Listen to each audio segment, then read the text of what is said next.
इस लेसन में हम chapter number 3 integration exercise 3.4 question number 2 का 7th पार्ट सॉल्व करेंगे। और क्वेश्चन हमारे पास है integral of e raise to power 2x into cos of 3x dx। देखिए ये एक्सरसाइज हम बाय पार्ट से सॉल्व कर रहे हैं। आपको मालूम होना चाहिए, आपने डिसाइड करना है किसको हम u लेंगे, किसको हम v लेंगे, यानी किसको हम फर्स्ट फंक्शन कंसीडर करेंगे और किसको हम सेकंड करेंगे। तो अगर आपके पास एक एक्सपोनेंशियल फॉर्म है, एक ट्रिग्नोमेट्रिक फॉर्म है, तो एक्सपोनेंशियल फॉर्म को आपने u कंसीडर करना है और ट्रिग्नोमेट्रिक को आपने v करना है। जब भी आप डिसाइड करते हैं कि हम इसको फर्स्ट फंक्शन लेते हैं और इसको सेकंड फंक्शन लेते हैं, उसकी कोई रीजन होनी चाहिए। तो इसकी रीजन ये है कि देखिए इसका तो हम डेरिवेटिव लेते हैं, ये फर्स्ट फंक्शन है, ये सेकंड फंक्शन है, इसकी इंटीग्रेशन करते हैं।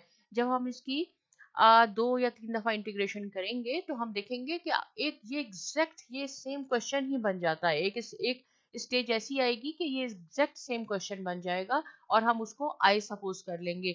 जब वो आएगा तो मैं आपको बताऊंगी, लेकिन रीजन ये है कि इसको हमने v सेकेंड फंक्शन इसलिए कंसीडर किया है कि 2 या 3 स्टेप के बाद ये एग्जैक्ट सेम क्वेश्चन बन जाएगा। फॉर्मूला मैं एक दफा यहाँ दोबारा लिख देती हूँ ताकि आपको भूल ना गया हो कि हम कौन सा फॉर्मूला यूज कर रहे हैं। ये u फर्स्ट फंक्शन है, सेकेंड फंक्शन का हमने इंटीग्रेशन करनी होती है minus double integral of v dx, और फिर हमने डेरिवेटिव लेना होता है फर्स्ट फंक्शन का। बिल्कुल इसी को हमने फॉलो करना है। इस फंक्शन इस फॉर्मूले में जहां u होगा वहां हमने e raise to power 2x लिखना है, जहां हमारे पास v होगा वहां हमने cos ऑफ 3x लिखना है। क्वेश्चन हम स्टार्ट करते हैं। e raise to power 2x v dx, देखें v dx की जगह हम लिखेंगे cos of 3x dx minus double integral of cos of 3x dx, और d बाई डी एक्स आपने लेना है u का, और u हमारे पास है e raise to power 2x into D x.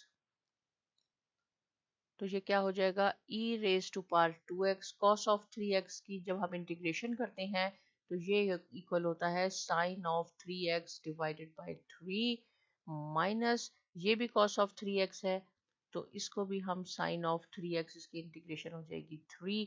इसका derivative exponential e raise to power 2x का कैसे लेते हैं हम डेरिवेटिव, 2 यहाँ आ जाता है और e raise to power 2x आपने एज इट इज लिखना है, सिंपल। अब हम इसको अरेंज करते हैं तो ये क्या हो जाएगा, e raise to power 2x into sine of 3x divided by 3। यहाँ से देखिए 2/3 कांस्टेंट है, हमने इसको इंटीग्रल से बाहर ले लिया। क्या हमारे पास और रह गया अंदर, sine of 3x e raise to power 2x dx। ये देखें फिर हमारे पास प्रोडक्ट हो गया, एक ट्रिग्नोमेट्रिक फंक्शन है, एक एक्सपोनेंशियल फंक्शन है। यहाँ फिर हम u और v का लगाएंगे फार्मूला, इसलिए कि अब यहाँ में cos ऑफ 3x चाहिए था, यहाँ साइन है। अब जब हम इसको लेंगे तो ये cos आ जाएगा। तो हम क्या करते हैं, e raise to power 2x sine of 3x divided by 3 आपने एज इट इज लिखा। 2/3 देखें ये 2/3 दोनों को मल्टीप्लाई करेगा, इसलिए हम इसको फिलहाल बाहर रखते हैं। इसको हम e एक्सपोनेंशियल को हम u करेंगे, ये फार्मूला अब आपने दोबारा यहाँ लगाना है। e raise to power 2x integral of sine 3x dx minus double integral of sine of, और आपने डेरिवेटिव किसका लेना है, again e raise to power 2x dx का हमने डेरिवेटिव लेना है। अब क्या होगा, साइन ऑफ 3x का डेरिवेटिव है minus cos of 3x divided by 3, जो मैं यहां लिखती हूँ।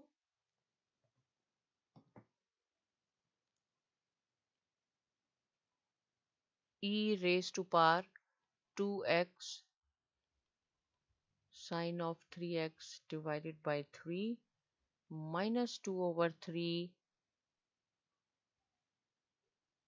e raise to power 2x, और साइन ऑफ 3x था तो उसका हमारे पास इंटीग्रल है cos of 3x divided by 3 minus integral same, क्योंकि डबल इंटीग्रेशन होती है, cos of 3x divided by 3, derivative आपने लेना है एक्सपोनेंशियल का, तो आपके पास आ जाएगा dx।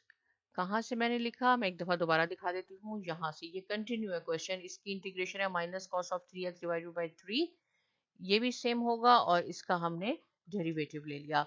अब क्या है, देखिए यहाँ हमारे पास i ही स्टिल है, i is equal to this, क्योंकि क्वेश्चन में हमने ये कहा था, ये हो जाएगा sign of 3x divided by 3। मैं बहुत स्टेप बाय स्टेप स्लोली इसलिए करती हूँ ताकि आपको कोई कंफ्यूजन ना हो। हम इसको मल्टीप्लाई नेक्स्ट स्टेप में कर लेते हैं, तो ये हो जाएगा e raise to power 2x cos of 3x divided by 3। और देखें ये भी माइनस है, ये भी माइनस है, ये प्लस हो गया, ये कांस्टेंट है 2/3, हमने इसको इंटीग्रल से बाहर लिया, अंदर हमारे पास रह गया cos of 3x e raise to power 2x dx। अब आप ये देखें, ये exact cos of 3x e raise to power 2x, ये एग्जैक्ट हमारा क्वेश्चन बन गया, क्वेश्चन भी यही था, इसीलिए हमने इसको सेकंड फंक्शन लिया था कि इसकी हम जब 2 टाइम्स कर लेंगे इंटीग्रेशन, या समटाइम्स 3 टाइम्स भी हो जाएगी, तो एग्जैक्ट ये बन जाएगा। और इसको हमने क्या कंसीडर किया था कि ये i है, तो इसकी जगह हम i लिख सकते हैं। अब एक स्टेप में क्या करेंगे, मैं लिखूंगी यहाँ पे, ये जो i है is equal to 2x sine of 3x divided by 3, तो इसको हम मल्टीप्लाई कर लेते हैं, ये हो जाएगा माइनस,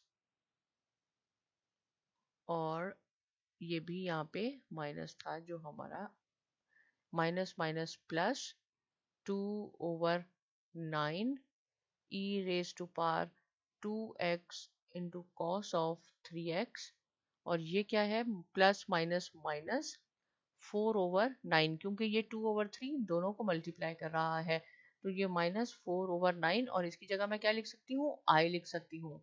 क्यों, देखें इसको हमने i सपोज किया था कि i is equal to this, तो एग्जैक्ट ये सेम हो गया है।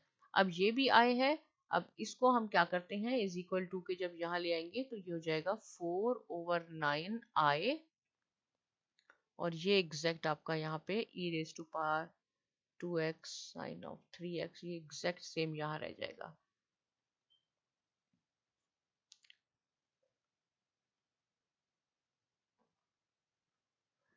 अब क्या है, इसको हम i अगर हमने इसमें से कॉमन ले लिया, तो यहाँ क्या रह गया, 1 + 4/9 is equal to e2x sine of 3x divided by 3 plus ये एग्जैक्ट राइट साइड अपने फिलहाल एग्जैक्ट लेनी है, लिखनी है यहाँ पे cos ऑफ 3x। अब आप इसका एलसीएम लें, कैसे होगा, 9 1 टाइम 9 4 13/9, तो 13/9 i is equal to this, 13/9 i equal to e raise to power 2x into sine of 3x divided by 3 plus 2/9 e raise to power 2x cos of 3x। एक दफा हम दोबारा यहाँ से चेक कर लेते हैं, ex cos ऑफ 3x, ये सही हो गया। अब हमें सिर्फ यहाँ i चाहिए, तो i इज इक्वल टू क्या हो जाएगा, ये यहाँ आके 9/13 हो जाएगा, और इसको हम फिलहाल ऐसे लिखते हैं, फिर मैं इसको मल्टीप्लाई करती हूँ, 2x ये एज इट इज है,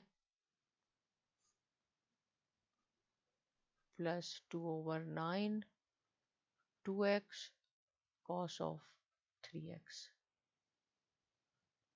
अब देखें ये 9/13 इसको भी मल्टीप्लाई करेगा, इसको भी मल्टीप्लाई करेगा, अगर आप चाहते हैं तो एक स्टेप और कर लें, अदरवाइज 3 1 टाइम 3 3 टाइम, ऐसे ये हो जाएगा आपका, आपस में कैंसिल हो जाएगा, और यहाँ रह जाएगा, चले मैं आपको कर देती हूँ, ये हो जाएगा 9, और ये हो जाएगा 13, इसको मैं ऐसे करके हम लिख लेते हैं, multiply by 3 e raise to power 2x into sine of 3x plus